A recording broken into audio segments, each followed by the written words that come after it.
And so you ready? Yep. Okay. Welcome back to the 3 artists, 1 mic, except it's 2 because shit happens and Charlotte's still in Greece. Everyone's dead.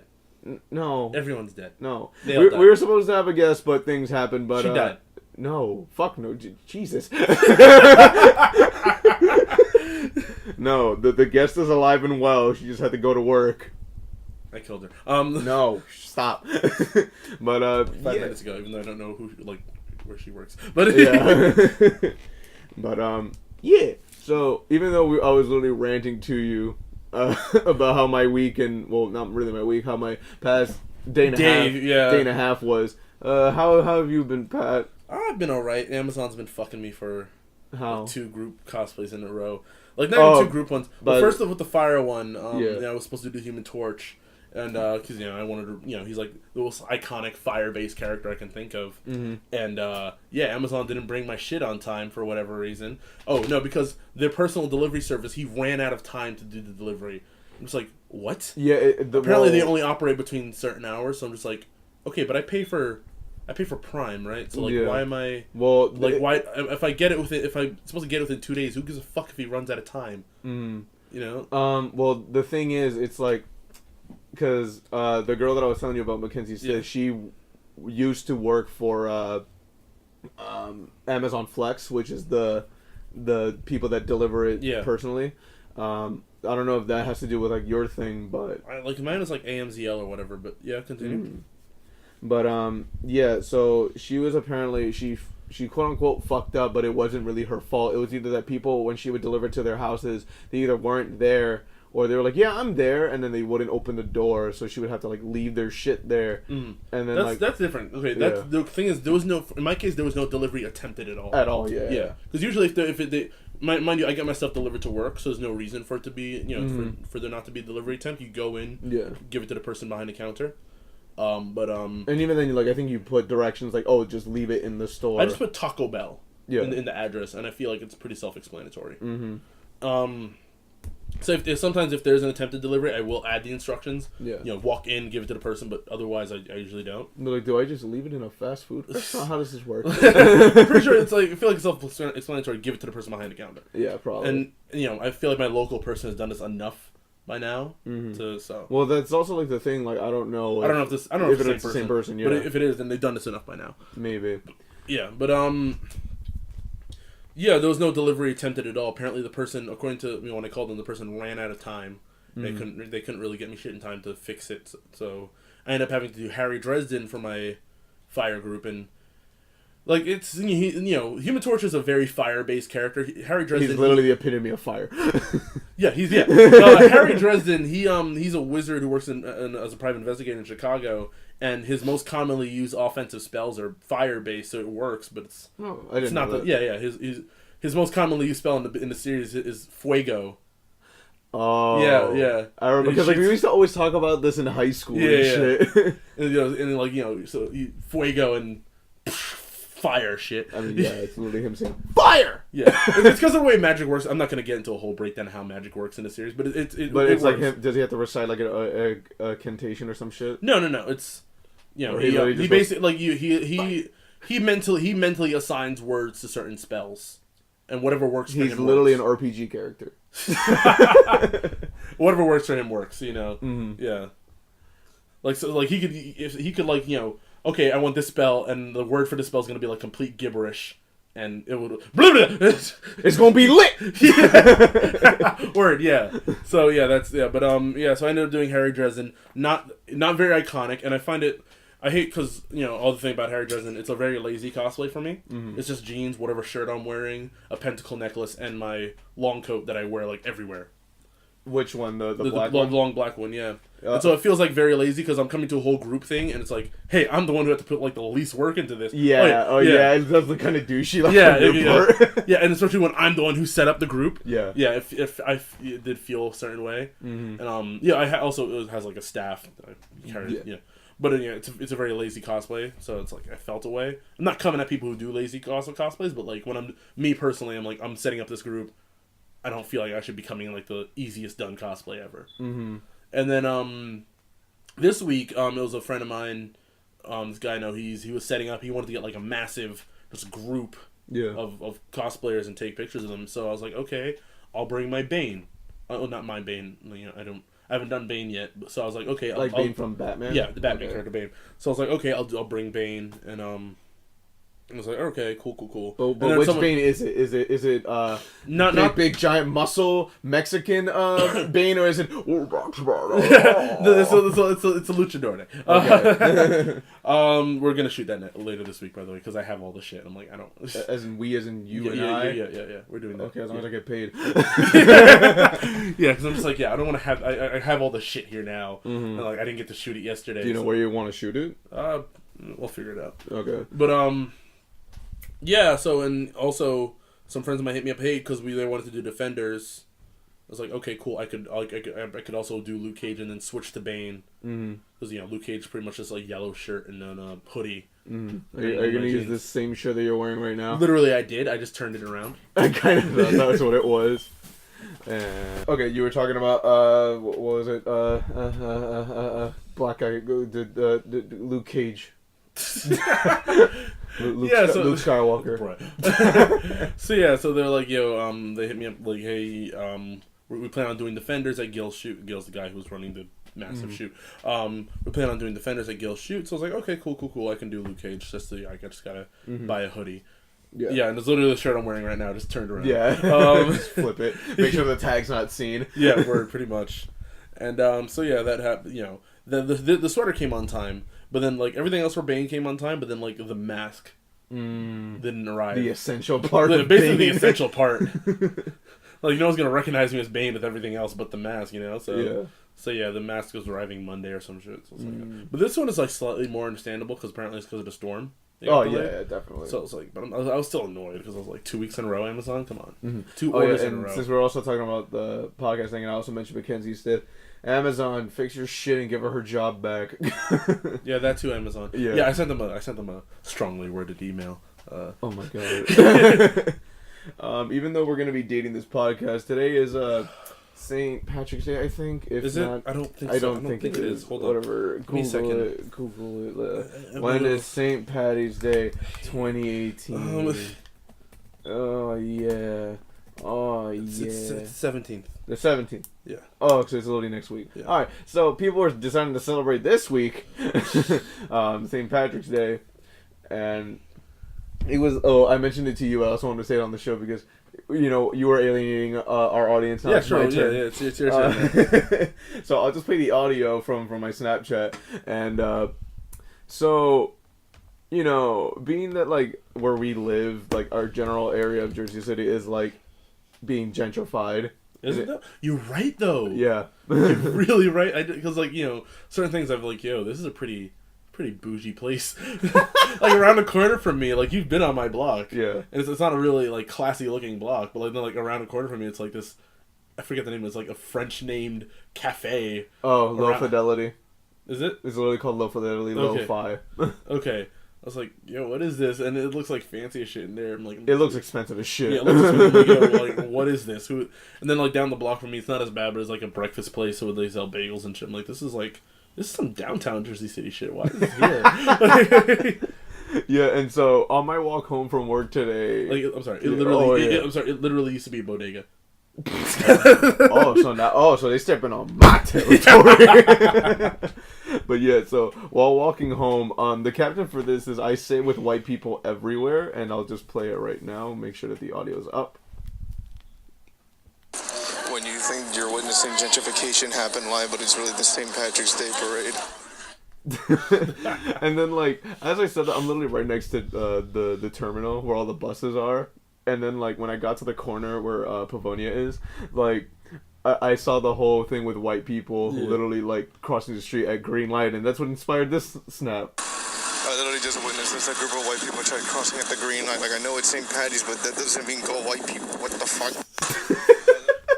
Like, to me, it just seemed funny, so I just did it. And there were literally, like, white people everywhere. Yeah.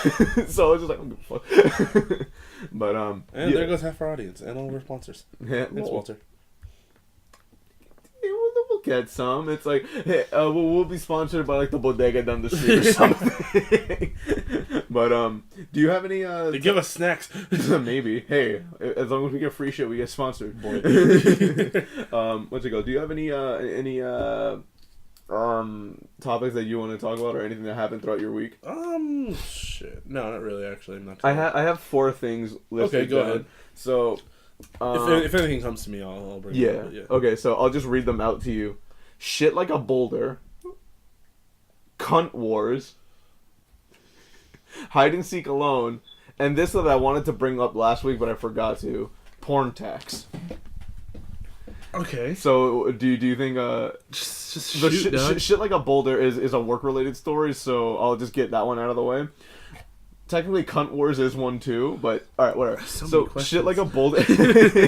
Okay, so the other day at work, this other girl, she was like, "Oh, so like I wanted to clean the bathroom, but literally it's somewhat. It literally looks it's but it looks like a boulder. It looks like it would clog the fucking toilet." Like done. Like a giant Easter bunny came in and then like left. I'm imagining Rise of the Guardians, the 6 foot tall Hugh Jackman voiced Easter bunny. Oh yeah, it was like super Australian. Yeah, and so here's your egg. So the girl was like, "I don't want to do that," and I was like, "Okay, this is gonna be like my 3rd or 5th time cleaning actual shit in this godforsaken place out of 3 years." So I literally just like grabbed the thing that we use for situations like that. Literally went. And then it was done. And I was like, all right, that was... I didn't have to, like, talk to the troll blocking the way, like, you must answer my riddle before. Or, let me add Game Grumps so I can add it to the metadata. I require a kiss for entry. Oh my god. But, yeah. So that's that story. I literally just had to, like, clean the toilet because shit was blocking it. So, there was one night when we closed. Yeah. And... even though I had to get up for work in the mid noon so I could get there around 2:00, I sat down and I ate whatever I made before we left, and I was like, you know what, I'm gonna watch some anime real quick. So what I did was I pulled up whatever show I was watching, I forget which one, and the website that I use, yes, it's illegal streaming, but it gives you a bunch of websites. Sometimes they're fucking for shame. For shame, I never stream illegally. Yeah, you said the name, the website's name on another episode. So I know about it, so I can report it. And so sometimes employ my internet justice. Yeah, so sometimes you get porn ads. Yeah, and this like has been one thing where like what's it called? So when I was watching Inuyasha with my mom... Yeah, I'm sorry, your turtles are very distracting. Oh yeah, they're there. They're making noise. They're pushing things. Yeah, they're dumb. Turtles are dumb in general. Hey, I think we was like maybe spray paint them blue and like attach like little gun things to their back. And it's like, hey, it's Gamera. Wait, Gamera, boy. Wait, what are you getting? I'm sitting at Blastoise. Oh. I was going with a kaiju reference. Of course, you coming with the kaiju. I forget you like had a real kaiju thing a few years ago. Yeah. But yeah, and so the only other iteration, because like my mom is also included in this story, by like being in the general area. So it was when we were watching Inuyashiki, and when I clicked the ad, it literally did like a whole local women want to have sex with you, and it just has three random profiles, quote unquote, with like women showing their tits and ass, and I quickly exited, and I was like, oh god, and my mom was like, what was that? I was like, and then I explained it to her, it's like, so this website could be free. Yeah. They also get porn ads sometimes, and so when this other night when we closed, I opened my laptop and booted up the episode. My mom was sitting behind me watching, like, leftover dishes. This is like, what, 3-4 in the morning? And, like, when I clicked the anime that I wanted to watch, I got a whole game trailer for something called Cunt Wars. In all caps. And, like, not to advertise the game, because by mentioning it, I'm giving it attention, but... I mean, I don't think there's anything wrong with a game like that. I mean, if they want to sponsor me, Cunt Wars all the way. And, like, it literally, like... Have you ever seen, like, a commercial for, like, Clash of Clans or, like, any other those types of games? It's another one of those games, well, not really Clash of Clans, but it's kind of like an RPG defense kind of game shit. This reminds me of something, but yeah, and it literally goes battle with all types of bitches.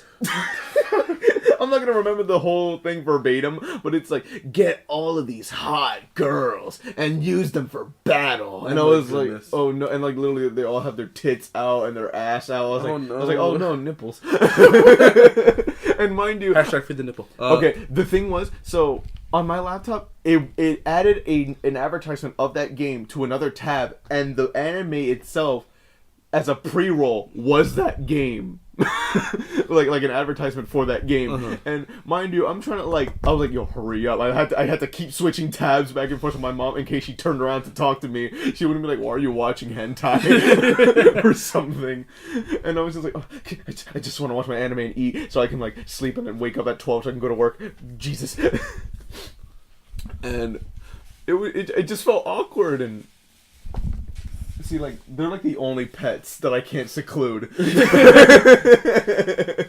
Because I literally shoved my cat and dog in the other rooms. The bird's not doing anything for now. But the turtles. The turtles feel like making noise right now. Yeah, they're having a little party right there. Hey, you guys want to be guests? Stop. The other topic that I have... wait. Oh, yeah, the thing that you got reminded of. I'll look up for this thing while you say that. Because basically this is some, Princess Peach porn game. I mean, I get ads of that for Naruto and it's literally it on that same website. It'll be side ads and it's give her eggplant emoji. No. It's not. Just, the thing is, it's not just one of the simple click this and make it smash. No, it's Oh god, you rubbed your hands. Basically, it's like Super Mario. It's like your typical Mario game. Oh no, but you're playing as Peach. Instead of jumping on things and killing them, they fuck you.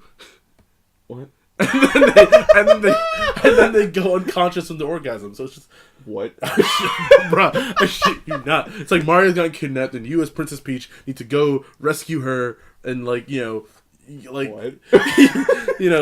up to a Goomba and just wait, so you suck its dick? Yes. And then the animations for these, because you'll have the one where it's okay, the one Goomba comes up and starts doing, then another Goomba will go, and then start going, and then another Goomba will come and get from the back door. It's just yeah. And then the animation for the Koopas, where they'll go in the shelf and slide under you and knock you over, and then pop. It's what is this? Wait, they literally slide under you, then they slide into you? Yeah, they slide under you, knock you over, and then slide right in. Oh, that's so gross. I was just no. Wait, how did you run into this? Dude, I wouldn't even run into it, man. I look for porn games. Come on. Okay, I thought you just looked for porn. I didn't know you wanted to have a whole interactive experience. Sometimes I get bored, but it's everything in this the water level. Oh no! the fucking the cheaps with the fish. Is this like how is this animated? Is it it looks like the game and then it just cuts to someone's drawing of porn happening? No. Or it's all original art. It's all animated. It's all. I'm telling you, there's multiple worlds and stuff and levels and whatnot. Is the final boss you have to suck off Bowser or something? Yes. You beat the game? I didn't beat the game, but I beat a beta version of the game. You beat off to the game? Yes, I did. I beat a beta version of the game where they didn't have all the levels set up, but they had the boss. And so there was a beta for this game. In the water level, the little squid things. Yeah, okay. Yeah, they multiple of them they go up and right up under you. Okay, in the Bowser's castle, in the castles, those the thwomps, the big blocks. Instead of crushing you, when they come down to crush you, she reaches up that puss. She reaches up and stops it, and then the dick comes out. What the fuck?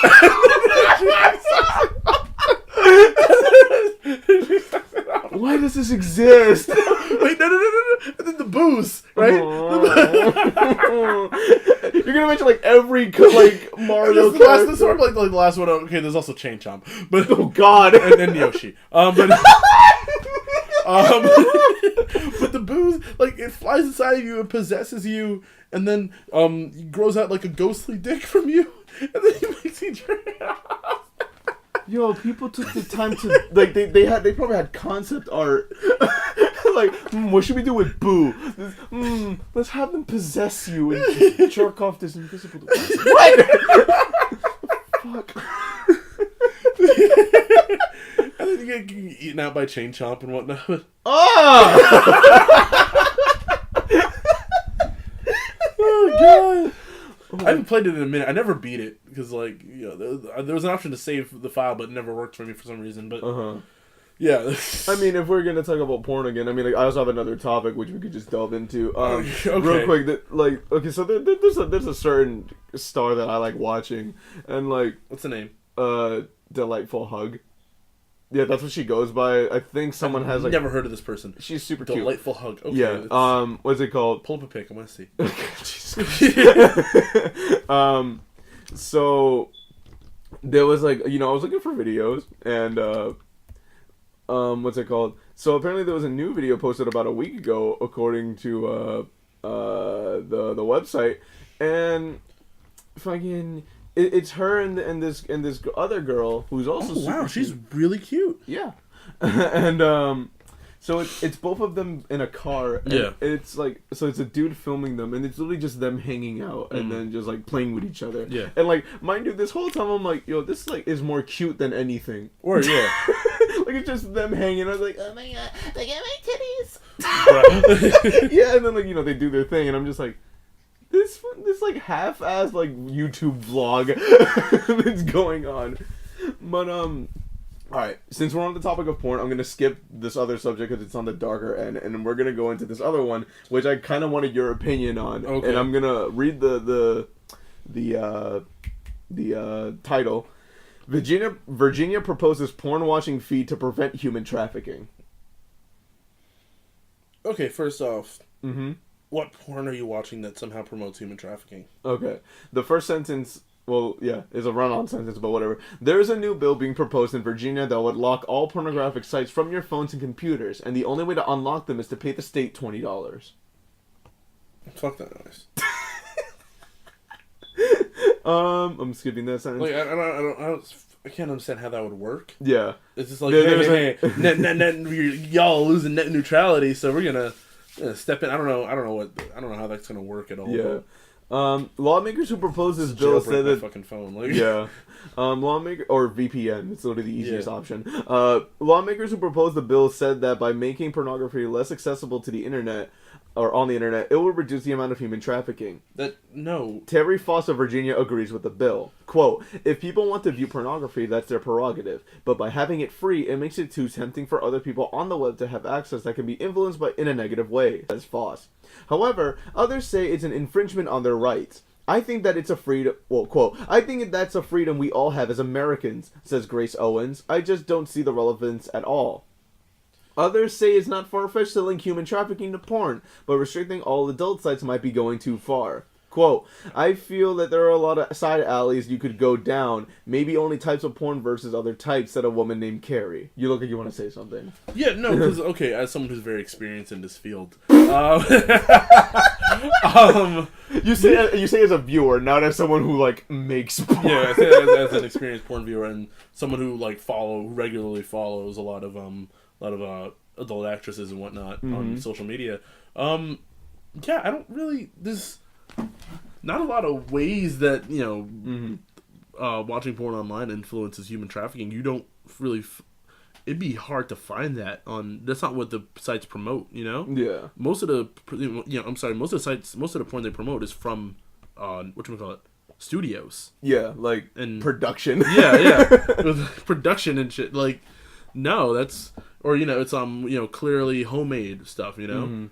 Mind you, there is, like, you can go on Pornhub and find, like, a lot of darker shit, like, but, like, that's... Yeah, but you have to look for that. Yeah, you have to look for it, and mind you, you can report shit on Pornhub. You can report the videos, you can report, you know, oh, you know, this wasn't... Because there's, someone I follow on, she's in several groups, I mean, because I'm in a lot of, like... porn groups? Porn or hentai groups on Facebook. And she's a sex worker, she sells her news and whatnot. Okay. And someone mentioned that they found someone hit her up and told her that they found one of her videos on Pornhub, and they asked her, you know, if she was the one that uploaded it. Yeah, and she was like, no, and she actually got it taken down. That's cool. Yeah. Because, like, they're gonna, like, for example, let's say there's someone that, like, because I don't know if this website also has like its own partnership program like YouTube does, or like, you know, they get their own CPM and all this other shit. So like I don't know if like I know like the website itself will get ad revenue, but I don't know if a portion of that ad revenue goes to the person that uploaded it. So they could also be trying to make money from that girl's video and pictures or whatever else they have. But to bring it back to the article, there's only like 3 sentences left. Some people say it's like the state. Some people say it's like the state is punishing you for looking at something perfectly legal that some find offensive. Quote: "It's like a sin tax, getting cigarettes or alcohol or anything else," says Charles Plant. When or even if this bill will be voted on has yet to be determined. So this was like, I think, a month ago. It was published, in January. Okay. So yeah, that's a thing that Virginia might have to like go through and see if Congress is gonna pass it or not. I mean, one thing that I find a lot of people like goes over their heads in regards to porn is that it's not supposed to be. Wait, no, it's not supposed to be free. Yeah, it's really not. Like there's literally watermarks from companies. Yeah, and you know the porn, like everything you watch on Pornhub, you're watching it illegally.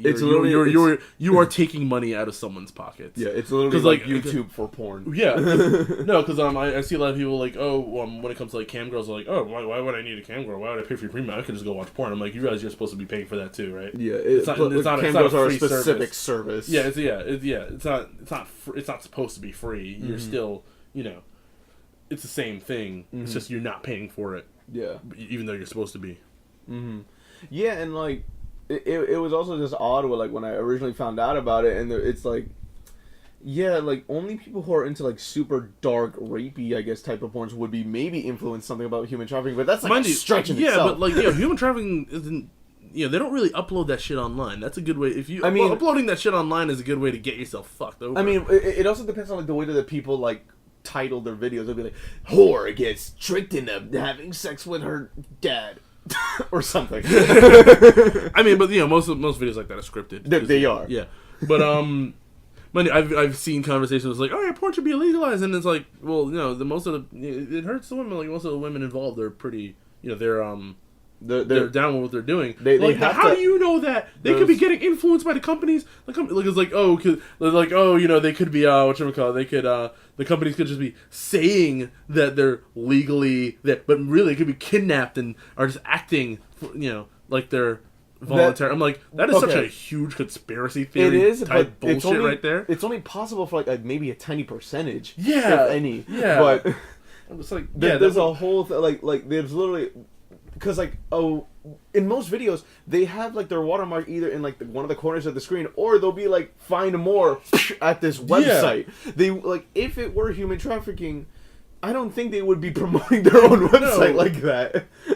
I mean, if anything, human trafficking, you could probably find on the deep web, and even then it's hard to find itself. Yeah. Because, like, do you know anything about the whole Red Room thing? No. Except in relation to the character Black Widow, but...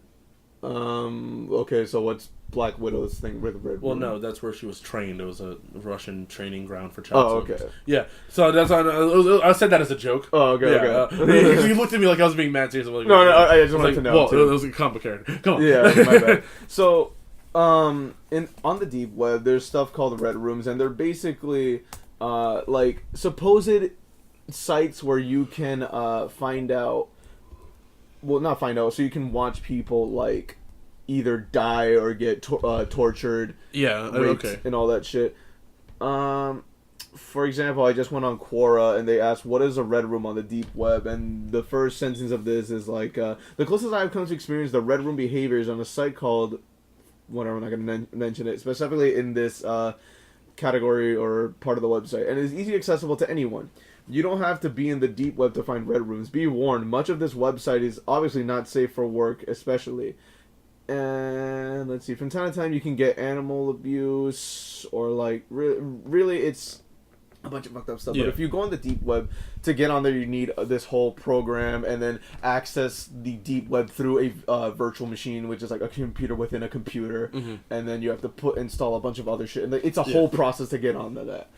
And when you find it, there are some websites that originally go like, pay us this much money so you can gain access to this program, and most of the time it's you know, it's a lot. They're just scamming you so you can make money, because a lot of on the deep web is like you paying in Bitcoin, I think. Yeah. If not any other cryptocurrency. So, you know, they add that to the blockchain, and then, you know, the whole thing with cryptocurrency is a whole nother conversation. But, yeah. So, they try to do that, and then they advertise, or, like, supposedly there was this woman who was, like, trapped in, I think, Korea. North Korea, maybe? Or, like, some part of South Korea. Yeah. So she's, like, basically trapped in a room, and she's, like, showing signs like, yo, get me out of here. And, like, we don't know if this woman is legitimately trapped, or if this is just, like, let's say, not a publicity stunt, but it's just, like, you know, another way of entertainment to, to facilitate, like, that fantasy kind of. Weird, it's weird, yeah. There's a whole lot of weird shit out there. But, is there anything for me to plug in? Huh? Is there anything for me to plug in? Oh, yeah. My shit's about to die. Got you. If anything, I'll do it back here so it's easier to reach for you. Boom. There you go. Thanks, mate. And since we're on, like, dark subjects, my sister listens to, like, another podcast, Pan Pizza, who's this reviewer. I call him the cringe Mexican because he, like, you know how I have characters? Yeah. And, like, I'm going to different voices and out of everything. Or, you know, I'm going in my voice, man, you know, like, whatever. Yeah. And at work... Huh? Muscle boy ass. And there are some people at work that treat my voices or characters as different, as actual entities. Yeah. And, like, you know, we just go for it for, like, the sake of the bit. Why are you looking at porn? I'm not. I just opened my browser and it's frozen on porn. My browser's frozen for whatever reason. I don't know. Okay. But yeah, and this dude apparently also has his own personas. Like, one of them is, like, I guess, like, girl. Yeah. And, like, his girl voice is not, like, as dramatic as mine. Like, you know, the... Or even when I do, like, my not hentai, but my anime... Or whatever. Yeah. And I freaked out Dan, by the way, this morning doing... No, this morning. Okay. Yeah. I was like... And he's like, why is that accurate? But, yeah, and, like, his voice, like, I heard it once because my sister showed me, it was him just, like, doing, yeah, like, you know, don't do that to me, I'm a girl, or what, and it's literally just a really bad impression of a girl. Not that mine is any better, but, and I'm just like, yo, I want to get on this podcast just so I can be on it and roast this nigga. Oh my god. The entire podcast. Well, no. I told her that, and she's like, you should. I was like, hell yeah. Alright, so Pan Pizza, whatever your name is, you want me as a guest even though we're literally nobodies. Hit me up. But, yeah. Since we're on, like, the dark, like, I guess, dark subject anyway, I wanted to, because on that podcast, there was this dude who does, like, horror content kind of, and he's also done stories where, like, there's something called Tomie's Hell, which is like a supposed cursed poem where if you either read or listen to it being read, you are cursed to, like, die from, like, a specific Japanese demon, I think. I've listened to other stories from Japan, like, it's like, oh, you'll be cursed and you'll die in a bathroom specifically, and, like... Oh, you know, these Japanese things are wild specific on, like... Yeah. Like, I remember I was low-key freaked out when I was listening to one story where it's like, if you listen to this, you shall be cursed, and I was like, listen to it anyway. And then because like, with the urban legends in Japan, it's like, oh, okay, this ghost comes up to you, you have to, like, respond to it very specifically. Oh, you're talking about the girl with her the slit face? Yeah, yeah, there's a slit face woman. There's one with with only half a body. Yeah. Yeah. There's several others. I forget most of the details from that half one, but I remember something about it. Yeah. There's also one in Mexican / Spanish culture. Like, it's known throughout the world, but I think it probably originated in Mexico. Do you ever heard about the Weeping Woman or? Yeah, I've heard about it. Or, like, how it's called in Spanish, La Llorona. Do you know the story behind it? Can you tell me again? Because I'm pretty sure it's the first episode of Supernatural. It's so this woman I think is married to this guy, and they have 2 children, and the husband is mostly abusive and, like, basically hates the children. He's like, I won't be with you unless, like, we get rid of these children. And this woman really loves her husband, even though he's super abusive. So she literally chops up her children, kills them, chops them up, and throws their dismembered body parts in the river. And then the husband eventually leaves her anyway, either cheats on her or whatever the story actually is.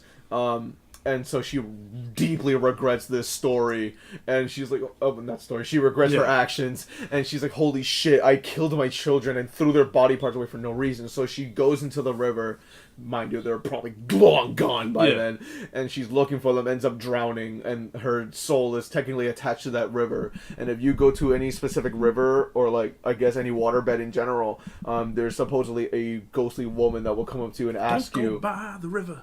Yeah. If you love your wife. Damn it. To make that girl a widow. This is a and Voltaire you cause song. her pain and strife. Wait, did he literally make a song about La Llorona? No. It was about, like, this song was tied to New Orleans. But no, like, literally. But there's also, like, English versions of the story, too. No, because I was going to say, because the first episode of Supernatural basically took that and whitewashed it. I mean, there's a whole white people horror movie called The Weeping Woman. I haven't seen it. I only seen a trailer because it looked stupid. But, yeah, and so if you go up to the river or whatever, a woman will come out from the river supposedly and say, have you seen my children? And if you're a child, you're basically fucked because she's gonna drag you and drown you, basically, because she's forever stuck to that river until she finds her children's body parts. But in the episode of Supernatural, her children's souls end up dragging her to hell, but Jesus. And so Tomie is another cursed poem for a Japanese thing, but what they were talking about specifically in that podcast with that guest was hide and seek alone, or on this creepypasta wiki, one man hide and seek. Mm-hmm. Have you ever heard about playing hide and seek alone? Okay, so I brought it up just so I could like fact check it. So what you need, mind you, if you want to do this out of your own volition, to the listeners, I'm not condoning it. That's on you if you want to do it. I've only heard like a couple people talk about it. Make sure you set up your salt circle first. Yeah. Okay, so what you need listed here is one stuffed doll. It must have limbs. Rice, enough to stuff the doll, so like it has like, you know, so it can move around. One needle and one crimson thread. One pail of nail clippers. One sharp-edged tool, such as a knife, glass shard, or scissors, or a pencil, whatever, something with a sharp edge. Yeah. One cup of salt water. Natural salt would be best. A bathroom with a bathtub and some form of counter. And a hiding place, preferably a room purified by incense and afuda or afada. I don't know how to pronounce that. And there must be a TV in there. The story that the telling that I've heard was kind of different, but according to this one, here's the preparation. Step 1. Take out whatever the doll is stuffed with. Once all of its stuffing is removed, restuff it with rice. Chop off a few pieces of your nails and put them inside of the doll so that it has like a part of you inside. Sew up the doll with the opening with the crimson thread. When you finish sewing, tie up the doll with the rest of the thread. And these are highlighted in bold. I don't know why. I'm assuming because these are very important. 3. Go to the bathroom and fill your bathtub with water. Yeah. 4. Go into your hiding place and put the cup of salt water on the ground. Now here we go on the steps of how to do it. Okay. Give your name to the doll. No, give a name to the doll. The name can be any but your own. When it's 3 a.m., you have to say your name is the first it to the doll 3 times. Go to the bathroom and put the doll into the water-filled bathtub. Turn off all the lights in your house and go back into the hiding place and switch on the TV. After counting to 10 with your eyes closed, return to the bathroom with the edge tool in your hand. Go into the bathtub and say to the doll, I have found you, whatever you named the doll, and stab it with the edge tool, probably like in the chest area or whatever. Say, you are the next it, whatever the name is, as you take the doll out of the bathtub and leave it on the counter in the bathroom. And then the last step, as soon as you have put the doll down, run back into the hiding place and hide. So the story with this is like, there's a spirit, essentially, that goes into the doll, and when it's the doll's turn to find you, it'll apparently look around the house and walk into the room and try to stab you. Uh-huh. So, because, you know, you stabbed it first, so now it has to return the favor or whatever. It's basically kind of like a small version of like a little demon thing, but there's apparently very specific steps in how to end it, which we'll go into right now. because there's a whole bunch of other things that are on here. Because right now I'm wondering why the fuck would you want to do this? Yeah. Yeah. Like, where is the point in this? The dude that was telling it was like apparently saying that like he did it and like apparently the doll went to like his garage and was sitting on top of like the fridge in the garage. For some reason the dude had a fridge in there and like it was just on there. When he was looking for it, it was gone. And I was like, that shit's a dub. Not today. So we know what we're doing on our Halloween special. Just kidding. And, all right, here we go on this episode on how to finish. Pour half of the cup of salt water into your mouth. Do not drink it. Just keep it there. And what's it called? Apparently these numbers that are in bold are notes that I'll go into afterward. Get out of your hiding place and start looking for the doll.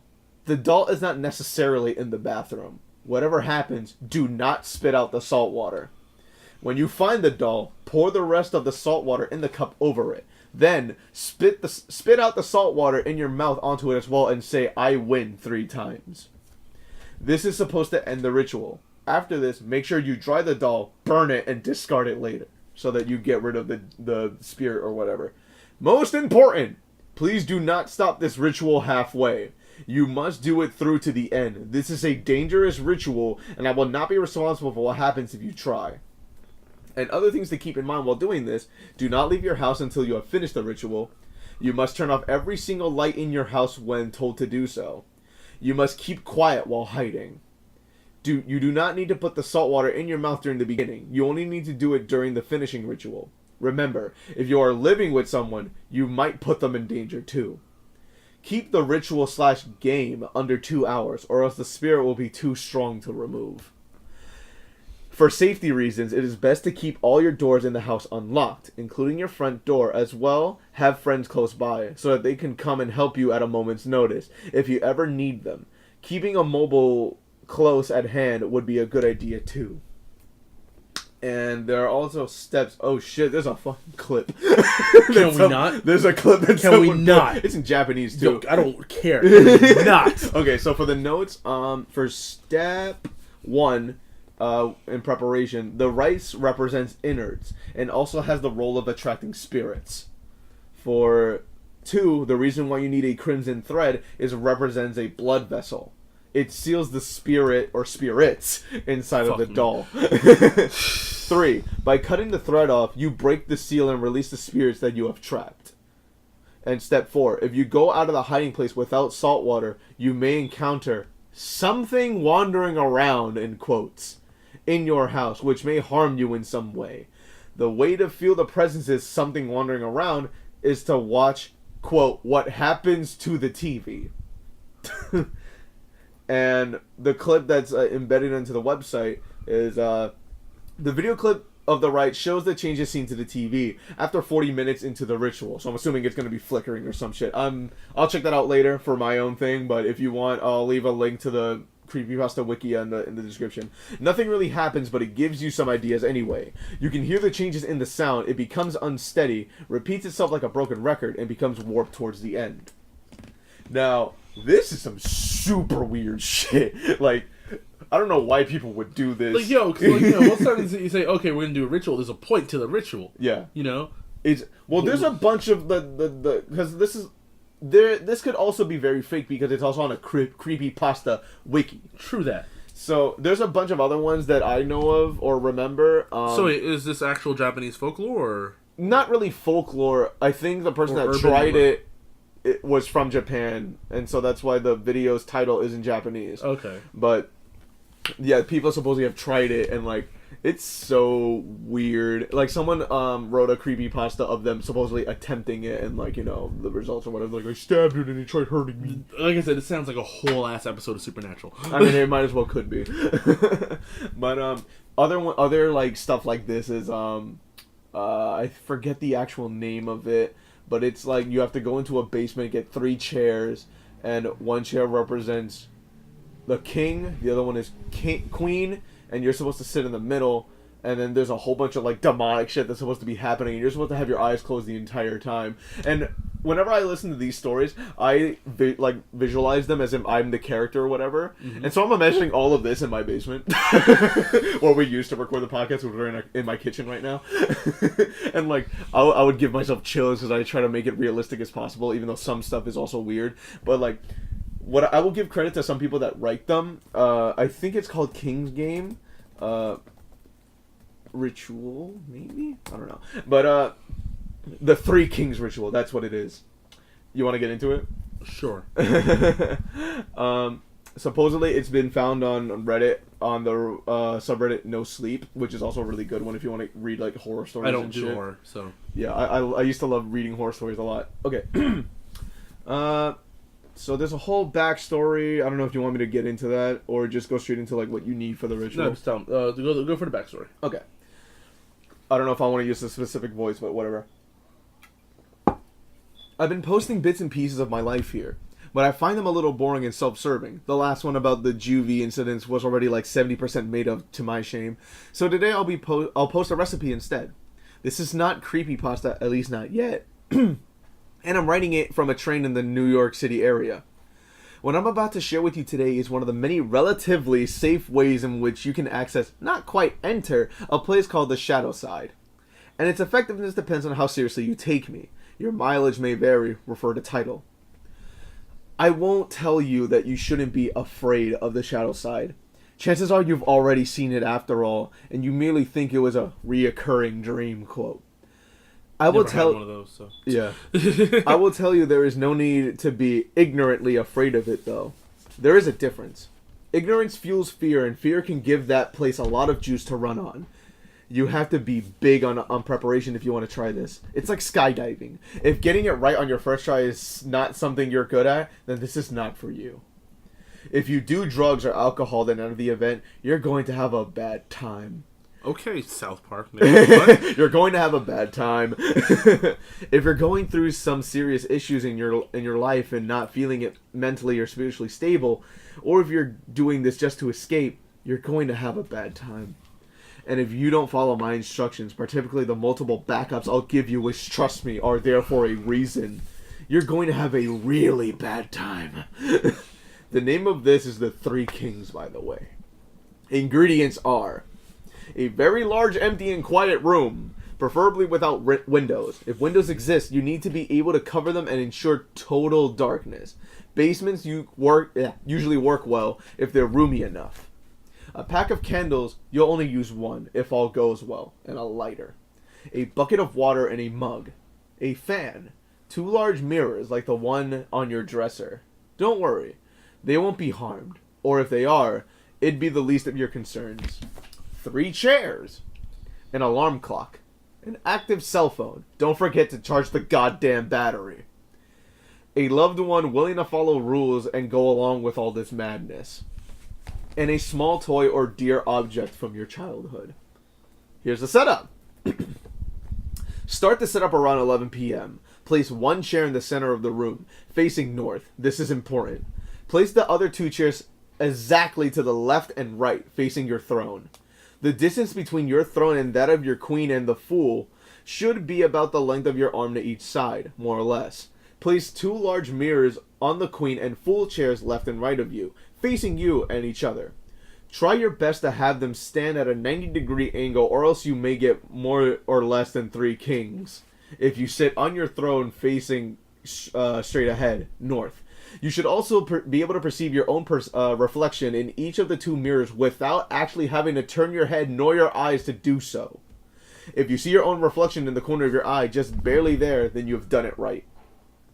Place the bucket of water and the mug in front of you, just barely out of reach. Place the fan behind you. Turn it on. Don't set it to maximum power. Medium or low is usually enough. Leave it on. Turn off the lights, leave the door open, and go to your bedroom. Set the candles by the side of the bed next to a lighter, your alarm clock, and your cell phone, leave it charging, rather. Set your alarm clock for 3:30 a.m. Turn off all the lights and sleep while holding your power object. Get some rest. I love that, like, even though it's kind of setting the mood, all the background noise happening outside, like doors slamming from cars, I feel like it's setting the mood a bit. I don't know, it's just interesting. Showtime! Wake up at 3:30 a.m. with your alarm clock. Turn it off, but don't turn on the light. You have exactly 3 minutes to light your candle, grab your cell phone, and make your way to the dark room to sit in your throne. You should be seated by 3:33 a.m. Don't forget your power object! Check for potential red flags. If your cell phone didn't charge for whatever reason, abort the mission. If the alarm didn't go off at exactly 3:30 a.m., abort the mission. If you find the dark room closed, remember, you left it open, abort the mission. If the fan is turned off, you left it on, abort the mission. Side note, if you have to abort the mission due to any of the above, leave the house with your loved one. Go to a hotel or something. There's no need to run.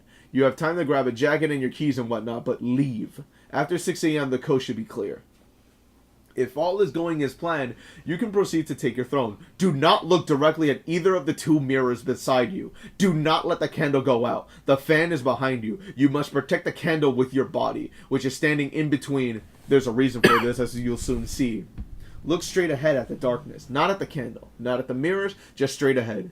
Eagle-eyed readers surely notice I didn't say during the setup which chair was queen and which chair was the fool. That's because it's your job to find out. And from their point of view, you are either their queen or their fool too, hence the three kings. I won't spoil what happens next. Suffice to say, you won't be alone if you and if you have any questions, you'll get answers. Sometimes in the form of new questions, but hey, that's the story of humanity, eh? Just stay put and try not to move. Again, do not look directly at the mirrors, nor the candle. Just straight ahead. Trust me. Don't chicken out either. You need to wait until 4:34. By 4:34, it's all over. It's okay to tremble a little bit, just try not to. Not because it affects the ritual or anything. It's just a pussy thing to do while in polite company. I'm reading this verbatim, so... Okay. I'm not adding content, any comments. Okay. Did I mention not to let the candle go out? That's what the fan is for. You're protecting the candle with your body. But if your body were to be suddenly moved and then the fan would turn off the candle, that's the backup number 1. Your loved one is the backup number 2. At 4:34, they have it as she, has to come into the room and call your name. If that doesn't work, she has to call your cell phone. If that doesn't work, she has the glass of water and the bucket. She can't touch you, though. That's a newbie mistake. Backup number 3 is your item of power, the toy or locker, or whatever the object of your strength you brought along for the ride. I'll show you the way if SHTF. I guess if she fucked up, I don't know. Multiple backups. You likely gotta be a Boy Scout if you do these things. If you half-ass it all the way so that it won't work. Worst you can do is take it seriously enough for it to work and not seriously enough to be prepared for the consequences. If in doubt, refer to the title. And that's it. That's it. So they don't tell you what the fuck happens? Apparently not. But it's supposed to be like this whole thing. That's the most disappointing sex I've ever had. I mean, I'm scrolling through the comments, but it's like, stealing a Rolo. Yep. Bitch, I love Rolos. It's too bad. It's an edgy game. But there's a bunch of shit. There's a far older version of this called Here's a Letter or whatever from the 19th century. So I think it's been doing this for years. Apparently. But, yeah, there's another ritual that I know called the City of Lights, but I'm not going to read the whole story. I remember eventually it's basically you have to go, I think, 3 in the morning, like, complete darkness, and you have to... It's kind of like an astral projection in your body. You go into, like, this other dimension or whatever, and you have to... You walk across... like, you really only need to do this if you really want revenge on someone. Because there's no going back. So... I'm kind of paraphrasing. So, once you actually end up in this city, it's dark. Well, actually, there's lights everywhere. It's bright. You run into this little kid who has no eyes and asks if he can borrow one of yours. And you have to say yes to continue. So you have to basically gouge your own eye out. There's another kid. Same thing. Gouge both of your eyes out. And the only reason why this is so that they can, I guess, be your guide or whatever. And the only reason why you're doing this is if you want someone dead or revenge in general. And you really want revenge. Okay. So essentially, after they take your eyes, it's guaranteed so if they take one eye, something bad will happen to them, or something that you wish I think will happen to them. After they take both eyes, they're for sure dead, according to this theory. Christ. Or not theory, ritual or whatever. And you're basically left in this city of darkness, light, or whatever. I don't know if you're falling asleep or... Hard blinking a little bit. And you're essentially stuck in this city forever. But, you know, you wanted revenge. So, yeah. So it's worth it. I don't know, like, why we went on... well, at least me, went on this whole, like... tangent and a half. I don't know. This shit makes me wild uncomfortable. But it intrigues me, not to try it, but it's like the legitimacy, like what would make this feel like real? if these things had like actual like citations and like cultural background, I'd be interested in reading it because like you know I like the kind of thing. But I don't know if this I feel like a lot of them are just like some kid made this up in his basement. Look at his guy. A lot of them tend out to be like literally the Three Kings was like, hey, I wrote this on a train in New York, so he could have been literally like coming home from work. He's like, I'm gonna make up a whole thing, or even like hide and seek alone. Who discovered that, or if it even is real? There's like a lot of things like rituals. Most cultures they have a purpose. You know that you want to commune with something. You want to talk to something. You want to do something. A lot of them too are also like you benefit, but you have to go through like a trial, and you're either stuck there or you end up dying or something. But hey, you got whatever it is you wanted. It's kind of like most interpretations of like a genie, where it's like, you know, they ask you what you want, you get what you want, but of course there's a twist. It's not most interpretations of a genie, that's just modern interpretations of genie. Modern. Okay, so what is most interpretations? Is it Aladdin? Get out! Get out! Go home! I am. Go to your other home. Where's my other home? I don't know, go to Taco Bell. That's the last place I want to go to right now, and I already told you why. Let's do another Rolo. Oh, fuck. Oh, you Stop. Stop. We're gonna go out to eat afterward. But I don't have money. You didn't tell me we were going out to eat after this. Usually we do. No, not usually. Fine. I'm gonna whip something up then. God damn it, I hate you. I gotta cook for you too. A little bit. But yeah, shit like that is always interesting to me. Like, cause when I was a kid, I used to freak myself out because I used to go on this website called Your True Ghost Stories, and I would always, especially read stories about Ouija boards. Cause like I always knew not to mess with them. Yeah. But like hearing people like, oh man, and like, do you know anything about Ouija boards? Yeah, I do. Like, do you know anything with like relating to the letter Z? No. So if you're doing you know, playing the game or whatever, if when you ask the spirit for their name, if they start with the Z, you're basically fucked. Because most of the time, from what I recall from memories of me being 13, reading up on this, is like Z, whenever they start with a Z, if it's Zod or Zorro, whatever the shit, it's basically a really strong demon, and it will not leave. The fuck is that? Oh, that's them using the sink downstairs.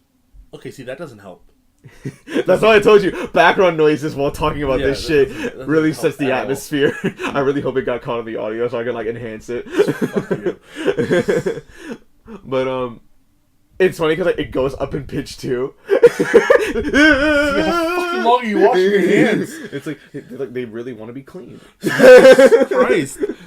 But annoying motherfucker. No, when I first discovered that, I was like, "What is that?" And then I found out what it was. I was like, "That's too creepy." But yeah. So you're basically fucked in. Like, do you know how to properly get rid of a Ouija board, or if the spirit won't leave, how to, I guess, properly get rid of it? Nuke it. Fucking hell. Yeah. Nuke it. I was gonna make a really fucked up joke. I'm not going to. But I think it's supposed to be you're supposed to cut it up into 7 pieces, bury it in the backyard, throw holy water on it, and burn it. And it's supposedly the board will scream at you because it's the demon or ghost or whatever suffering and like or whatever. And like, it's so weird. Other stories on that website was like, supposedly this person talked to Satan at one point. It was the most handsome man that they have ever seen. Oh boy, I bet. Yeah. And he's like, he didn't look like any depictions from that I know of. He was a tall man in a dark suit, and they were talking through a mirror, I think. And a tall man in a dark suit. So the fucking show Lucifer, I guess. like that's. I'm sorry, but like you're because most interpretations is him being red horns and all that shit. Or no, but like furry. I'm sorry, most modern the interpretation of Satan being a handsome man in a suit is known. That's come on, that's DC Comics. Like, come on, dog. It's not even its religion in general. Yeah. Wait, is it though? Yeah, I didn't know in religion. Well, Lucifer was before he was cast down. He was an angel. He was an angel, but he was also one of the most handsome. Okay, I didn't know that. Okay. And he is. Did I ever do so wrong? Stop. You should cast me from grace. Yeah, and he's like, I'm better than God. He was literally. No, I'm not gonna say his name. He was literally the of heaven. 2 a.m. And then because God was like, you a dub, and then threw him into hell. The interpretation from DC Comics is that wait, which like character, story, or world Lucifer? No, like he has his own comic. Yeah. And I thought it was like a side story of like Batman or something. No, he exists in DC Comics. Yeah, he has his own comic called God Lucifer. Exist? Yeah, cool. He's called The Presence. It's funny because I'm at work. Our boss.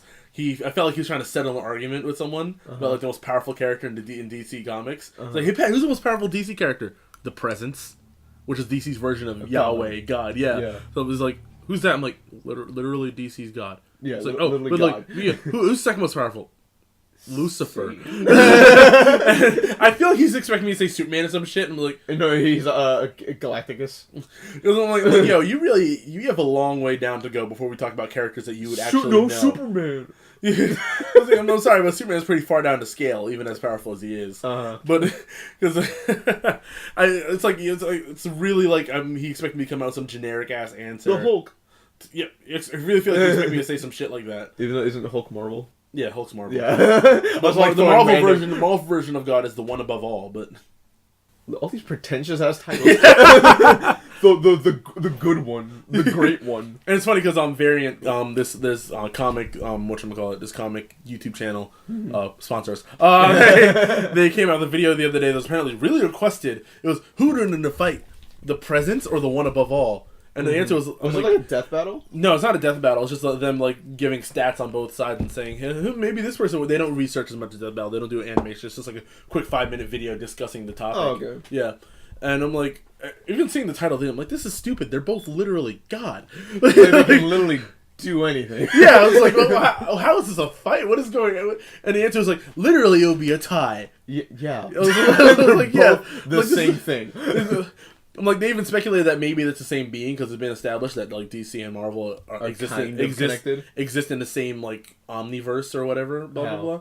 Or it's a lot of confusing bullshit. What is it, like cameos from characters? Well, no, because they've had crossovers before. Yeah, they've had crossovers. Oh, so that kind of automatically ties them. But like whether the crossovers are canonical or not are up in the air. It's up to the fan. Or it's up to the it was an alternate Avengers, an alternate Justice League crossing over, not the main universe. It's such like I forget splitting hairs. Not splitting. I don't think splitting hairs, but it's like a not rehash. I'm thinking of retcon. Retcon, yeah. That's not what a retcon is, but it kind of feels like it is. It's like, no, that's not it. It's like comic book timelines are ridiculous. They're stupid. They really are. And I say this as a comic book fan. Yeah. Lucifer has a comic, and his whole thing is he was trying to figure out like what was God's plan for him, or like how he could have free will, or like. Basically, it was like Lucifer went through an existential crisis. Yeah. To the point where Who am I? He literally kicks all the souls out of hell. What? He kicks all the souls out of hell. He's like, guys, I need to be alone. Get out of my room. Leave. And then he leaves hell and goes to Los Angeles. It's funny because the TV show Lucifer is based off of the comic. Okay. But like literally the part where does he have a tantrum? What? Does he have a tantrum? That's why he kicked all the souls out. Listen, anyway, but like in the show, like the whole show is about him, opening a nightclub in Los Angeles and eventually working with the police and blah blah blah. Mm-hmm. It's literally a buddy cop show. Yeah. It's literally the typical straightforward cop with a quirky partner. Except this time the partner is Lucifer. But I just want the trailer. It's like meet Bob Smell. It's a female cop. Oh, but meet Josephine Todd. She's a hardworking cop and she's down to the grit. She takes no shit from anyone until her partner Satan comes into play. But it's funny, they make the whole show about that, but that's like literally just a small part of the comic. I want it to be like a buddy cop, like instead of it being serious, I want it to be like a comedy where she's like she'll get pissed off, so she always carries holy water, and she's like, no, thing is like he doesn't in the show. He doesn't lie. Mm-hmm. He tells everyone, "Yeah, I'm Lucifer." Straight up. No one believes him. I mean, yeah. Well, everyone's just like, he's just an asshole. Since I don't know, what is he portrayed as? Is he like white dude? He's like a sexy British dude. Yeah, so he's like, oh yeah, he must be schizophrenic. Yeah, because after a while, they just assume he's crazy or whatnot. I mean, like, she's seen him do shit because his whole thing, he can bring out people's desires. Mm-hmm. It's like he could tell you, oh, what do you desire? And she seems this as like a form of hypnosis, some shit, or like, or she's seen him like do things like she's like, I want to be in Japan. Dad, you didn't do that. And she's seen him exhibit like superhuman strength and whatnot, and then apparently there's this whole plot line where she's like a god-given child. What? And so that's what, because he tried to convince her, yeah, I'm immortal, shoot me, and he shot her, and no, she shot him, and like he bled. He's like, oh shit, oh fuck, I'm actually bleeding. And it turns out like she's a god-given child or whatnot. So apparently he loses his immortality around her. Oh, so it's like she's his kryptonite. Basically, yeah. Yeah, because I was gonna say, like, is it like she's the protagonist, so she's the only one who can kill him? No, it's just he doesn't have powers around her, or he doesn't have his immortality around her. Okay. And she's literally seen him like drive people insane because like he has a thing called. Does she know that she's a God-given child? No. Does she discover that she is one? No. What? She's literally like the only person in the show who's so blind to everything. Jesus Christ.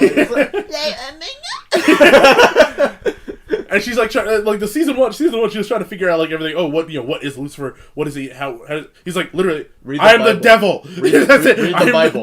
Read the Bible. Literally skip most of it. It's like, why are you still investigating? I told you. So how does the viewer find out that she's a God-given child? Is it just told? Well, no, because eventually, whatchamacallit, Lucifer's brother, Amenadiel, I know this. Yeah, I mean, all the angels are his brothers, but there's one angel that they made specifically for the comic or the show named Amenadiel. He's black for some reason, but he's like, yeah, mom cheated on us, man. He goes to a bar and he meets the detective's mother, and it turns out he recognizes her, and he's like, oh shit, and he goes to Lucifer. He's like, yo, it turns out there's this couple like 30 years ago who couldn't have a kid, and they prayed for a child, and God sent me down to go bless them with a child. Wow. Yeah, that's the kid. I mean, it's an interesting way of introducing that aspect, but it's kind of like dumb too. It's like, okay, like the show's really good, but like the show's really good when they're not focused on the religious aspect. No, when they're not focused on the murder of the week. What do you mean? It's a cop show. It's a detective show. When they're not focused on the murder of the week, and they're actually getting to like the... Oh, I was interpreting that sentence wrong. I was thinking murder of the week as in killing the weakest person. Oh, no. The murder... Not the crime of the week. Yeah, crime of the week. Yeah. The crime of the week, when they're not focusing on that, it's like, they actually... And they get into like the relationship between Lucifer and his brother and Lucifer's own existential crisis. It's actually really good. Do they bring in like the philosophies of theology and all that shit in there? Not as much as I'd like them to, honestly. It'd be really cool, though. Yeah. But like they get into Lucifer's psyche a lot. They get into his head a lot, and they get that's cool. One of the best episodes is there's a preacher who actually ends up believing that that he's Lucifer, and he actually befriends him. Why? Yeah, and he's like the exact opposite. He's like, the devil's the greatest sinner of all, so like he would need the most prayer, obviously. Wait, so is he like? He's like, I gotta be your friend so I can heal you. Kind of like that, and like it's funny because like throughout the show, Lucifer plays a piano a lot, and he's like really good on the piano, and he actually gets into like a piano off with the priest. Or first off, what? What dictated? And the Lord said, "We shall play piano." He actually ends up getting like becoming good friends with the priest, and whatchamacallit, the priest ends up getting murdered, and he gets pissed.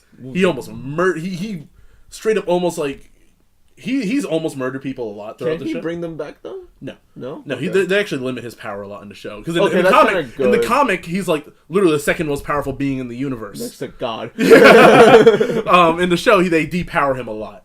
I mean that's good for like so that he's not OP. Yeah, word. Because mind you, like I was telling you before, in the comic, this whole section with him opening a nightclub in L.A. That's literally like a chapter. Like they made a whole show out of this one chapter of the comic. Wait, so that's a whole episode? Yeah. What? Because you said it's a whole show, or is it? No, I'm saying the part in the comic where he's in L.A. and opens a nightclub and everything. Oh, so this show is based on that? Yeah. Okay. Yeah, that's like one chapter of the comic, and they made a whole show out of it, mainly focusing. Why did you brighten up? Oops. Yeah, they made a whole show out of that one section of the comic, so that's pretty funny. But in the comic, because I mainly meant, I forgot where I was going with it, but anyway, in the comic, his whole thing is he's trying to figure out what's God's plan for him and blah blah blah. At one point, he creates a whole new universe with his own little Adam and Eve and and then he eventually gets bored with it and leaves. But he tells them, "Yeah, I'm gonna leave y'all with one rule: never worship anything, not even me." Wow. Not even me. Just don't worship. Never worship anything.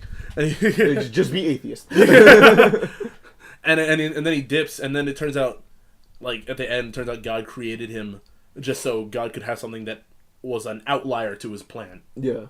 So like Lucifer was the ultimate, what do you call loose cannon, basically. As in everything in the universe is a part of God's plan except for Lucifer. Lucifer was created to be... So he's the antithesis of... Yeah, Lucifer was created so that, I guess God could be surprised by something for once.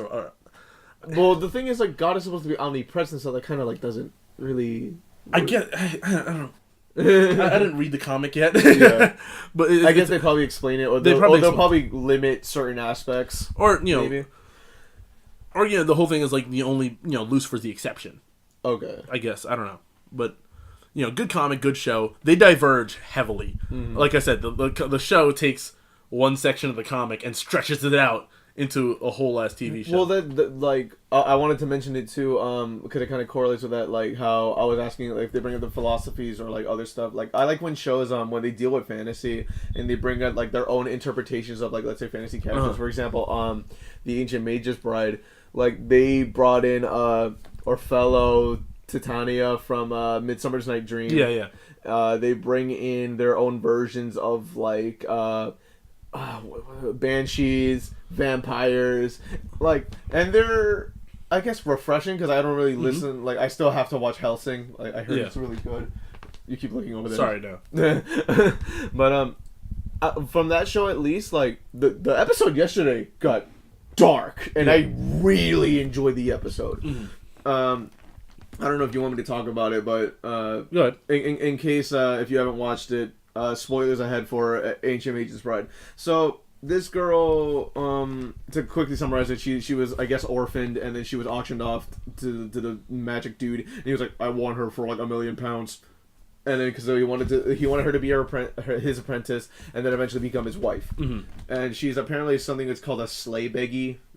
I think they went into it at the beginning of the show, but it's basically, I think, someone that can see spirits and interact with them, and all this other shit.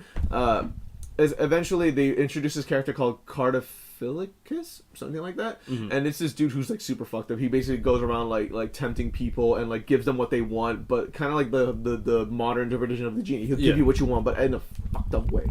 And in this episode, she goes off with that character because he morphs himself to look like this little normal girl named Stella, because she was bitten by she was hurt by this dragon that she knew.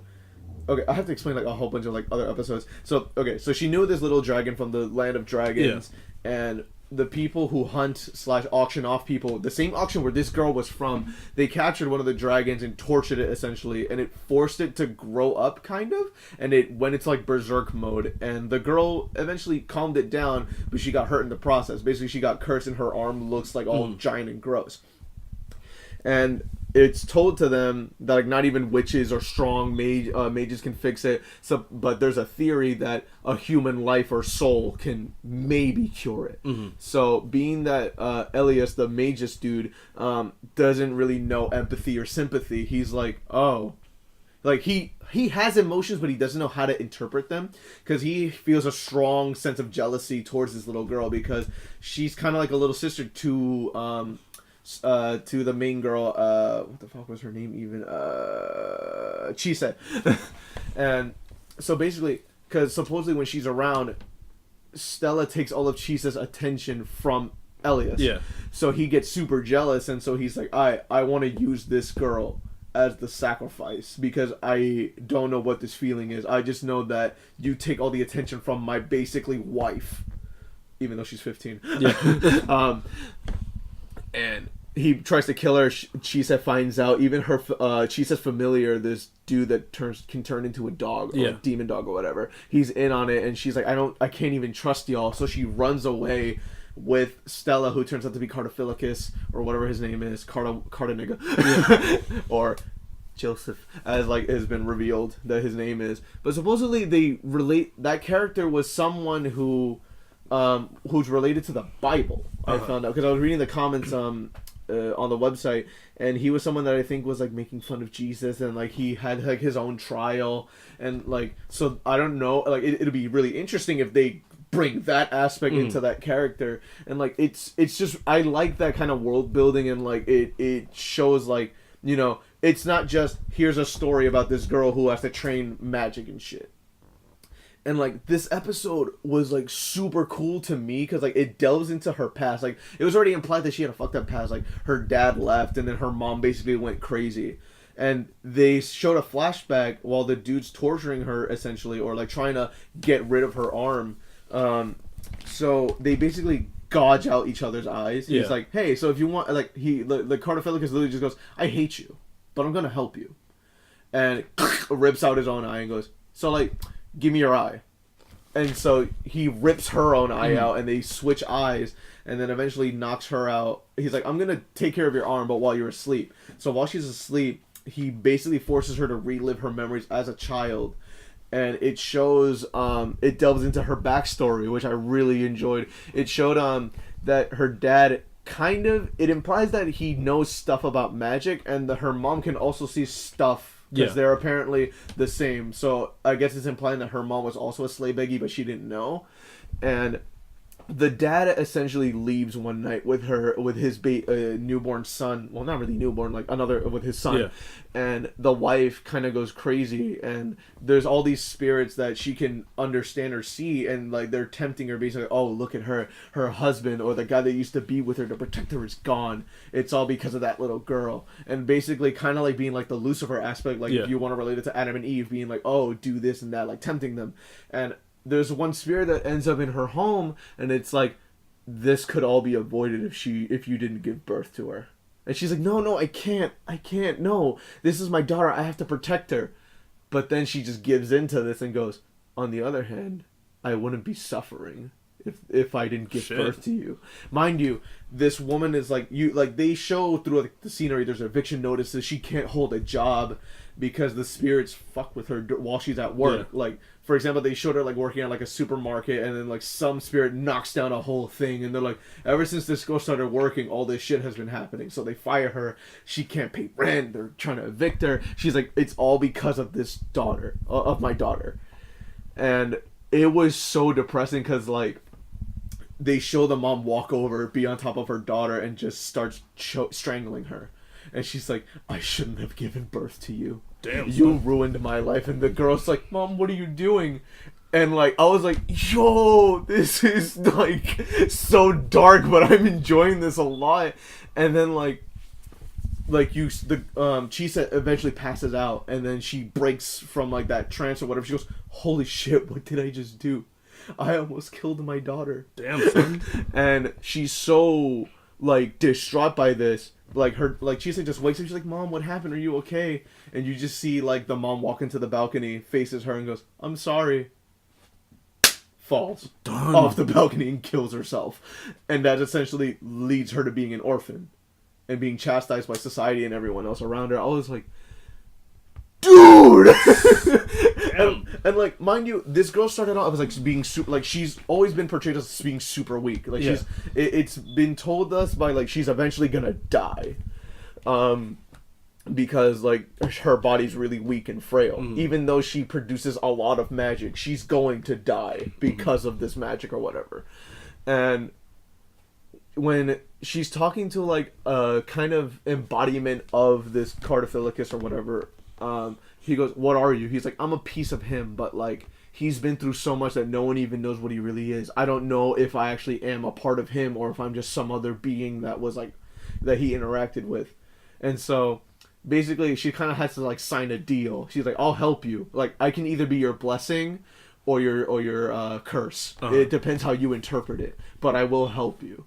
So she signs it, and she wakes up from the trance. And, like, she hears him going, like, yeah, I hate you, and I'm going to help you. I'm going to do this, that, and the third. And then she just starts choking him with the giant, gross arm. He's like, holy shit, you're awake. What are you doing? He's like, I'm going to do things your way. And I'm gonna, like, she just becomes, like, this random badass. I was like, yo, I'm hyped for next week. Done. But I was reading in the comics, in the comment section, and it's like, okay, so at this point, supposedly, it has caught up with the manga. Okay. So I'm thinking, okay, this can either make or break it. Yeah. Because usually, you know, once you caught up with the manga, it's and like you the writers try and do your own shit, it kind of ends up sucking. Yeah.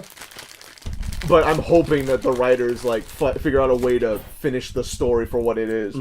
But that really intrigued me. I was like, because I like going into, like, the character's psyche or backstory, like, why, and if it makes sense, and if they allude to other things that will be implemented later, that's, I feel like, would be good writing. Like, I feel like that is a good sense of world building and other shit. But yeah, that's really my spiel on that. I was really enjoying that episode. I was like, fuck. Because it was such a cliffhanger ending. She just chokes him and goes, yeah, I'm going to do things your way. But now it's my turn. And then it just cut to credits. I was like, wait, that was the end of the episode? Wait, what? I gotta wait till next week? Fuck. But it's a really interesting show. Aside from the whole, like, what put me off, like, even though it put me off, like at the beginning, I heard it was really good, so I wanted to, like, you know, get my own judgment on it. And my thing is just, you know, this dude's, like, literally thousands of years old and then wants to marry a 15-year-old. Yeah. It's super weird. But even then, like, the show has other aspects. It's not just that. Yeah. There's other shit introduced. Like, I don't know if that would interest you now to watch it. It's been on my mind.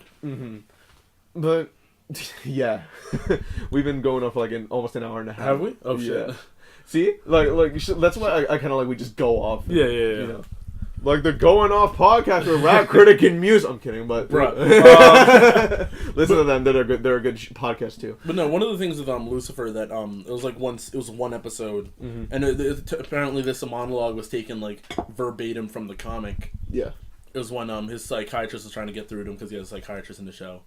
And she's trying to get through to him, and he just goes off. He's like, yo... Listen, I'm sick and tired of humanity blaming me for their problems, or, you know, blaming me for every misdeed that they commit. Oh, the devil made me do it. I didn't sit on anyone's shoulder and tell them to do shit. Blah blah. He gets pissed, punches a hole through a wall. Jesus. And it was like, because the show's interpretation, like the show and the comic, their interpretation of everything is really interesting. It's really worth looking into. And then another thing that carried over from the comic book to the show was the fact that there are no locked doors in hell. Okay.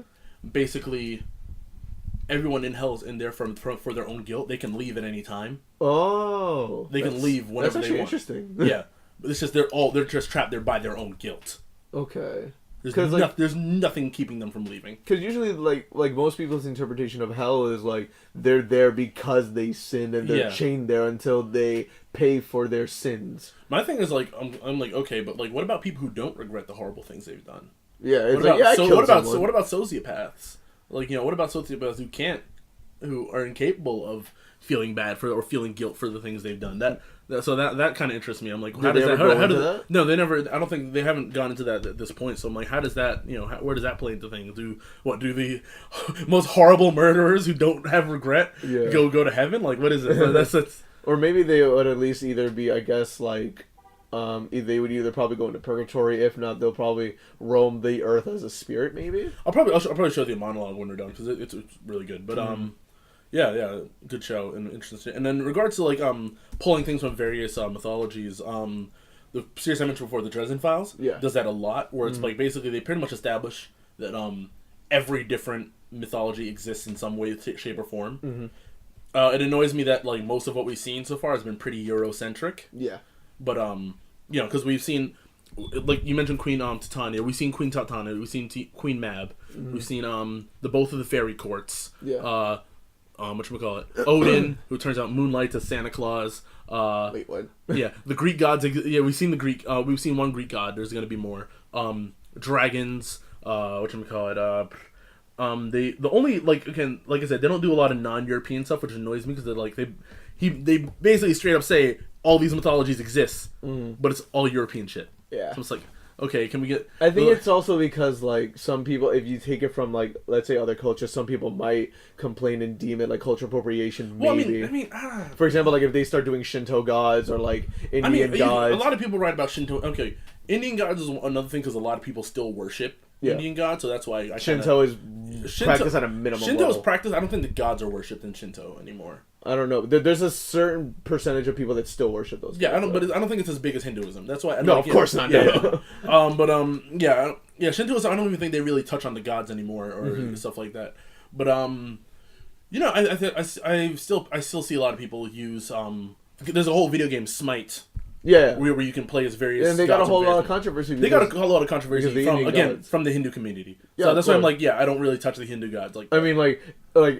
Did they put a Jesus character? I forget. No, they never did. Okay, because like imagine they put the rebirther or some shit, and it's just Jesus just like buff, and he's like, my son. And I'm mad. I only heard about Smite recently because I'm like, okay, this is a game about mythology that doesn't just. It's not just Greek and Roman, Greco-Roman and Norse. Because most of the time when people say mythology, that's just what it turns to cover. I'm like, no, they got Japanese gods, they got Chinese gods, they got the Egyptian gods as well, they got the Irish gods, still European, but whatever, still lesser known than Greek and Greco-Roman / Norse, and whatchamacallit, and then you got American gods, the show American Gods, where they have most of the characters are gods, and they have Anansi from West African mythology. They have Anubis from Egyptian mythology. It's like, okay, that's pretty dope. Yeah, that's cool though. I like learning about mythology and culture because I found a lot of modern fantasy to be pretty repetitive in terms of like what gods or creatures they use. I'm like, that's because you're all pulling from either the same. You're all pulling from either European mythologies, or Tolkien, who himself pulled from a lot of European mythologies. And Tolkien is an author who wrote about, Lord of the Rings. Oh, okay. Lord of the Rings, etc. Yeah. Okay. So I'm like, So there's an author I know who because when I met him, he actually said what was on my mind about this topic about representing different cultures and whatnot. Greg Anderson Alisi, I forget, I don't know how to pronounce his last name. Greg Anderson Alisi, I think it is. He wrote the he's an indie comic writer. He writes the Isnana the Were-Spider series. Oh yeah, I was like, is that the Were-Spider dude? Yeah. And it's good shit. It's good shit. It's about like the son of the Anansi the spider, and he comes to our world and has to fight threats that came from other places in the multiverse, and it brings in he actually includes like a lot of different Afro-Caribbean folklore and legends and whatnot. Like there's a cameo from the Brer Rabbit and La Diablesse or whatchamacallit, Papa Boise's Forest and whatnot. It's pretty cool. I mean, also, like, shout out to that dude because, like, with the cosplay the photo shoot that I did for you for Anansi, and then you cosplayed at the con and he shouted you out on Instagram and all that stuff, and I was like, yeah, he's my boy. But, yeah, like, I want to delve into, like, I wish there was more stuff like that, like, that delved into, like, other cultures and stuff. Like, there are also animes that, like, for example, animes, because I was mentioning anime you see Eastern culture or mythology is represented a lot in anime. Yeah. Not so much in Western stuff. Because I was gonna bring that up because I didn't want to sound like a hypocrite. Like we're just talking about anime. I'm like, there's no representation for Eastern mythology. Yeah. Anime does represent a lot of Eastern mythology. There's a whole or Eastern folklore. There's a whole. I never watched it, but I think it's called Folk Tales of Japan, and they talk about like ancient gods and stuff, and like I think they kind of do skits. Okay. And like it talks about like old stuff from Japan, and there's a couple other things where like for example, I don't know if it's Shinto, but Noragami, they're basically gods. Okay. And they fight each other because some are malicious, some aren't, or whatever. Any other one that was at the top of my head, I can't really remember, but like Japan, they like to go into like either their own culture, if not try to explore other cultures. Okay. And you don't really hear like much backlash from like if they go into like someone else's culture, because like what? I don't think there's a whole movie about Jesus and Buddha being buddies. Yeah, I don't feel like there should be backlash for it because there's a line between appropriation and appreciation, and it's just how you like you should as long as you're respecting the original. Yeah, you should be careful while you're doing it, but also. There's actually another good series to recommend. I told you about it before. The Wicked and the Wicked and the Divine. Yeah, and it's like not every 90 years, 12 gods are reincarnated. 12 different gods from a bunch of different pantheons are reincarnated as young people, and they get to inspire the masses. Yeah, like you get up to hey Walter, it turns out you're a god. It activate your godly powers, and then you get to inspire the masses for 2 years and then die. Yeah, but it's like I'm 15. Oh, I died at 17. Yeah, no, the youngest character is like 12. So Jesus Christ, I can't even go to high school. She's Minerva, the Roman goddess of wisdom and warfare. It's a kid. What? Oh my god.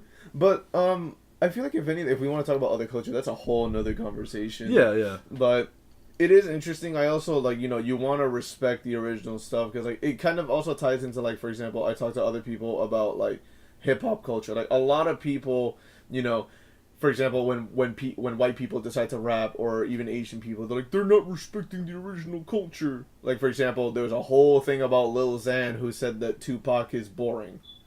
And okay, I've seen Asian rappers. I know recently rap or hip hop got banned in China because it's preaches about drugs and blah blah blah. Higher Brothers? Huh? Higher Brothers? No, I said in China. It's just the Higher Brothers are a Chinese group. Okay, but I just know rap in general or rap and hip hop got banned in China. Oh yeah, my bad. Yeah, and and one of the people, one of the rappers who commented, and he's like, I'm not really trying to promote drugs or alcohol. I've never really been about that life, but that's just what I've heard, and it sounds cool. Yeah. Like, so you're rapping about shit you don't know, and you're really coming off as wild fake there. So yeah, there's a certain respect. And again, that can also tie into most people's depiction of voodoo. Yeah, where it's like boogly boogly it's like yeah, pretty much. It's like, okay, yeah, there's representation. It's representing, okay, yeah, voodoo's a thing, but you're not accurate about it at all. Even Scooby-Doo went into actually that. Like super misrepresenting and being super disrespectful. Like most of voodoo that people know is that you make a doll that represents a person, and pretty much, yeah. Whatchamacallit, Princess and the Frog did that shit too. Yeah. I like, even though it was like I liked when I watched it the first time. Felicia's just like, hey, I talk to spirits. That's basically his character. He's like, I'm a baritone evil man. That's it. But fuck, I forgot what I was gonna say. But yeah, shit like that's really interesting to me. I legit forgot what I was gonna say. But yeah. I'm also falling asleep because I'm very tired. Okay. But yeah. I guess, should that be where we cut it off? Yeah, sure. Yeah. So, you can find us on multiple platforms. We have an email that you can reach us out to. It's 3artist1mic@gmail.com. Send us questions, reviews, whatever it is you want, and we can potentially review it, because no one sent us an email yet. But, yeah, Charlotte's still in Greece. We probably will have a guest next week, or next time that we record. I'm hoping that she can actually make it this time, but yeah. You can find me, Pink Carpets, anywhere on social media. If you can't find it through there, just add music to it, and then you'll probably see my face. And you. And I am Diamond Quality Cosplay on both Facebook and Instagram. And we have Charlotte at Charlotte Doodles and Darker Doodles on Instagram. And yeah, we hope you guys like this really weird, not really... Well, it kind of was one subject, kind of. Ish. Like, it was dealing with dark shit, and then we went into culture. Kind of. And before that was porn. Yeah! we tackle all angles. Oh, yeah. All angles. But, Jesus. But, yeah. We'll see you guys next time, next week. Share at least with one person. Come on, tag us in it. Whoever, show one person that you know. You sound really desperate. Shut up! I'm trying to. just share it. Share with your friends. Let them laugh and experience the 20-year-olds who think that they're entertaining. Bye. Yeah, we'll see y'all next week.